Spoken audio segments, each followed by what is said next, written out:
Are those awns? Rolling? Probably. Go ahead. You don't even know? No, Danielle Radford.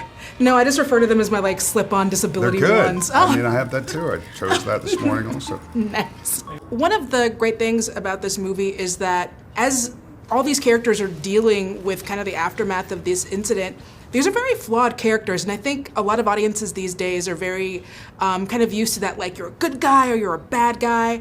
How does it feel? You don't like that? No, I don't. Yeah. I mean, that's fun once in a while to watch the perfect human being, manifest whatever they're perfectly manifesting. But it's not something that you can really identify. That's more like escapism. Right. Whereas I always liked watching films, especially back in the 70s, where you watch films and you go, wow, I identify with that. Or I'm flawed also. What can I learn from this experience that I'm watching? I'm watching this incredible story. It may be a horror genre. It may be a genre that doesn't match the story or the feeling at all. But you're learning something. You're learning something about yourself. And I think with this, I think that's like, as an actor, it's an excuse. It's almost like a therapeutic excuse to do a movie like this, because you're going, what is my relationship with my kids? Am I affectionate enough? Am I open enough? Am I living some idea of like super masculinity? So it's a great way to confront all that. When you're getting ready to work on a movie where you get to play such a flawed character, what do you kind of do as you're getting ready for that? Like, what is your process? All the stuff that I've been avoiding, It's all the stuff, my paranoia around my kids, something happening to my kids, and then, you get a little contracted in your life, and you go, and that's my way of confronting it and seeing. I haven't really delved into the horror thing, and I was really into horror movies when I was a kid, and then to like get into it now and to hope that Zach is a real filmmaker and then not know and then be a little uneasy about it and then see the final product and be so pleased. So was there a little bit of kind of a There's always trepidation. Yeah. There's always I'm just that naturally. There's always trepidation, but then when you see a result like we saw here, it's just, it's very relieving, it's satisfying. I don't think, especially when you're acting, for the first thing you never want to judge your character, because then they're instantly a character. They're not a person. So I think, one, don't be judgmental. You don't need to like them, but you have to love them. I think there's a difference. Like, people don't, like themselves so much, but they always kind of love themselves in a way. Right. Yeah, I think it's one of the great gifts of doing this work for a long time is you have to, in a way, embody different parts of the human experience that are different from you, and I think you develop a different kind of compassion for people.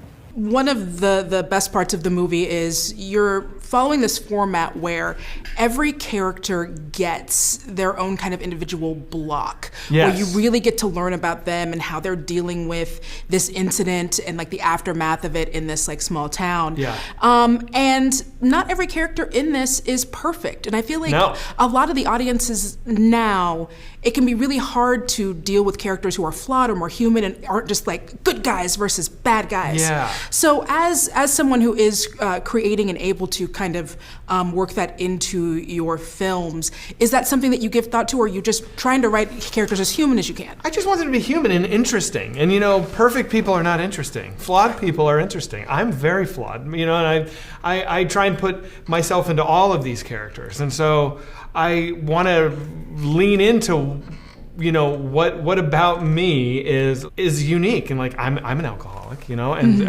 I'm sober, but like me too. Really great, congratulations. Congratulations. Yeah. So that's a facet of myself that fascinates me, and so I wanted to kind of explore that, and a lot of this is really about that addiction. The final chapter with the kid and his parents is really about an alcoholic family, if you think about it. Yeah. So. I don't know. That's fun. Breaking Bad is like the greatest thing, I think. And like the Walter White story is like, he is a good guy and he is a bad guy. And the duality of that is what makes that show so compelling. And so, I don't know. I'm watching it this morning. That's why it's like top of mind right now. It's not like I was thinking about Breaking Bad when I was writing this, but it is like kind of the perfect like shining example of like a flawed character is the most fascinating character. Amazing. Don't you think? Yeah, I agree. Yeah. 100%. Weapons was such a funnier movie than I think the trailer would have you Oh, I'm glad to necessarily hear you say believe. that. Okay, good. Oh, you're happy that it's funny. I figured it would be because you're a comedy guy. Yeah, no, it's good to laugh. Yeah, so there are, it's still very terrifying. Like, you definitely get the terrifying and the scary. But there are some really funny moments in there. So I'm wondering, the decision to make the trailer so spooky Sure. and kind of not give away any of those humor elements.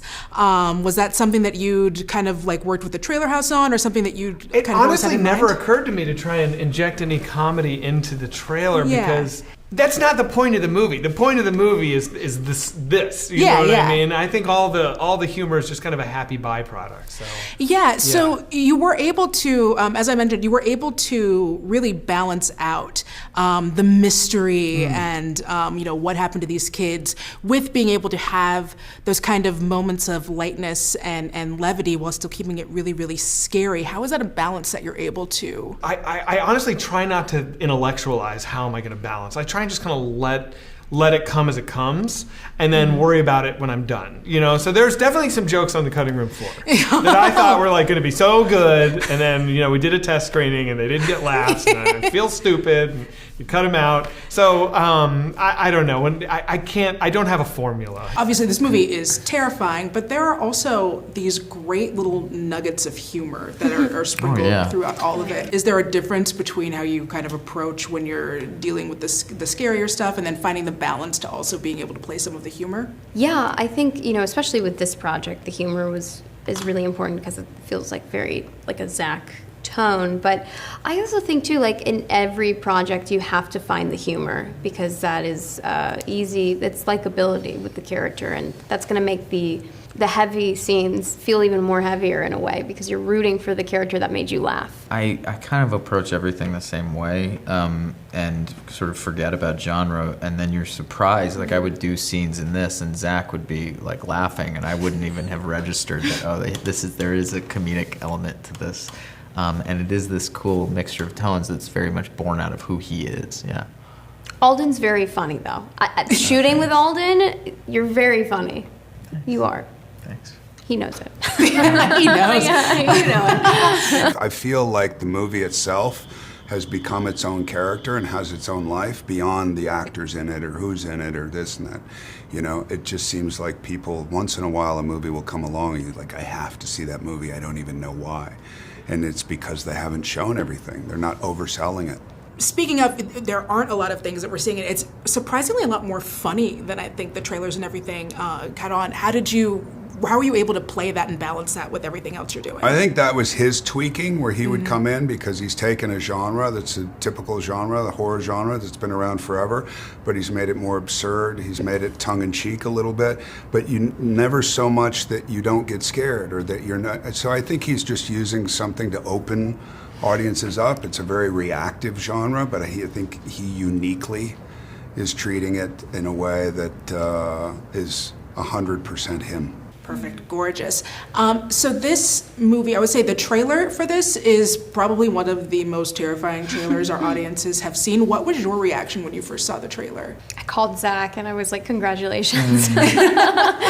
It was and I get nervous about trailers because I don't like it when they give too much away. I don't even like watching trailers so much because of that.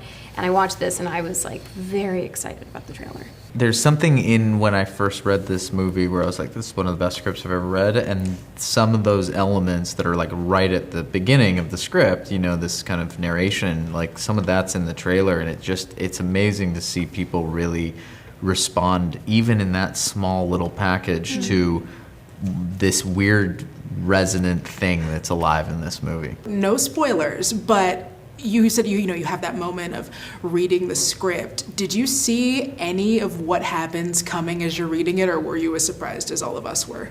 Yes and no. I think you hope that it's going to go a certain way, and it did, but then it even took it a step further and surprises you in the best way. Yeah, I thought, I got like 2/3 of the way and I was like, how is he going to land this plane?